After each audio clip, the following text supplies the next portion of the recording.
Põhimõtteliselt 4. aastat teeme ja võib-olla päris algusest võtta, siis ma arvan, üle maailma laiali äkki ongi kuskil 500 iglusauna võib-olla. Meil kõige kaugem punkt, kus just hetkel üks iglusaun on jõudnud, on Jaapan tegelikult. Üllatuslikult kõige raskem saun on meie soomlasele. Nad on liiga kinni sellistes stampides, et saun on mingi konkreetse vormiga asi. Nüüd tuuakse siuke ümargune kuppel, et mis ta teeb või mis ta on, et nad ei tea. Et kui tavalises saunas viskad kerisele leili, saad selle sahmaka selga, siis iglusauna leil rändab niimoodi üles lae alla, vajub sealt alla, täidab terve ruumi ja siis justkui mässib sind endasse. Tegelikult kohe algul, kui see saun nagu sündis, siis me võtsimegi esimeseks printsiibiks endale selle, et tal peaks olema mingisugunegi kaitse. Et saun nagu sellist patenteerida ei saa, et siis meil jäigi üle ainult see oma kuju nagu.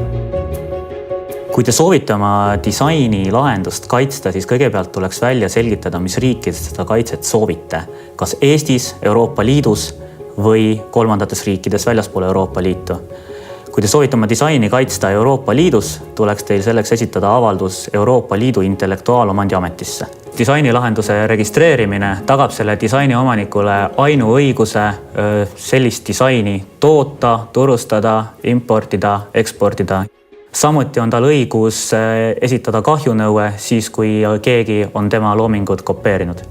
Korra Rootsis oli sealne mingi siis kuldne börs põhimõtteliselt netis, et seal ilmusid äkki müüki siuksed saunad, mis olid üsna meie sauna kujuga ja neid veel turustati niimoodi, et algselt esimesed 3 fotot olid meie omad, siis oli mingi selline ebamäärane asi tehtud, mis kujult nagu sarnanes meile.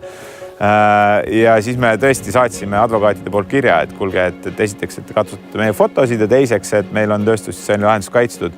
Me ei saanud mitte ühtegi vastust sellele, aga umbes paari päevaga olid need tooted nagu maha võetud sealt.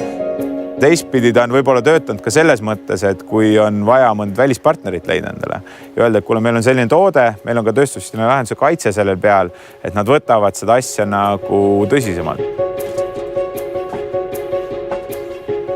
Kui teil tekib täiendavaid küsimusi selles osas, kuidas täpsemalt kaitsta tööstusdisaini lahendust Euroopa Liidus või millised on need nõuded, siis alati on võimalik pöörduda Patendiameti poole, võite tulla koha peale konsultatsiooni, võib esitada oma küsimuse telefoni või e-kirja teel ja lisaks sellele korraldab Patendiamet ka regulaarselt vastavaid seminare.